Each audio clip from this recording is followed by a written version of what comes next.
কথা আছে না, মুসলমানের মুরগি পোষা একটা কথা আছে, জামাই আসলেই মুরগি ধরে জবাই করে খাই দেয় আত্মীয়তা। তা মমতা ব্যানার্জির মুসলমানদের প্রতি দরদ হচ্ছে ঠিক ওই রকম। তিনি আমাকে ডেকে বলছেন হুমায়ুনে বাবরি মসজিদ করা যাবে না। বললাম কেন? তাহলে আমরা আগে বুঝতে পারিনি, তুমি অনেকদিন থেকে বলেছ, আমরা এটাকে কর্ণপাত করিনি, কিন্তু এখন যা অবস্থা এটা ন্যাশনাল ইস্যু হয়ে গেছে, গোটা ভারতবর্ষের মানুষ এটা নিয়ে খুব চিন্তায়, কাজে তোমাকে এই বাবরি মসজিদ ইস্যু থেকে সরে আসতে হবে।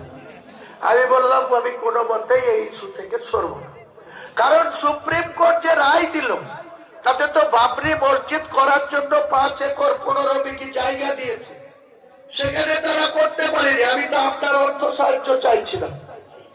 আপনি সরকারি টাকায়, মুসলমানদের ট্যাক্সের টাকায় আপনি 400 কোটি খরচ করে জগন্নাথ মন্দির করছেন। আপনি 1,10,000 করে হিন্দুদের পুজো করার জন্য অনুদান দিচ্ছেন। আপনি কার্নিভাল করছেন ইউনিটসকে নাম তোলার জন্য। কলকাতার রেড রোডকে ব্লক করে ওই দুর্গা প্রতিমার স্যালুট দিচ্ছেন। আপনি কলকাতার রাজারহাটে 1100 কোটি টাকার জায়গা, যেটা সরকারি সম্পদ, মুসলমানদের অধিকার আছে, সেটা হিন্দুদের ট্রাস্টকে দিয়ে দিচ্ছেন মন্দির করার জন্য। শিলিগুড়িতে 21 একর জায়গা, সেখানেও একটা মন্দির করার জন্য ঘোষণা করে দিয়ে চলে আসলেন।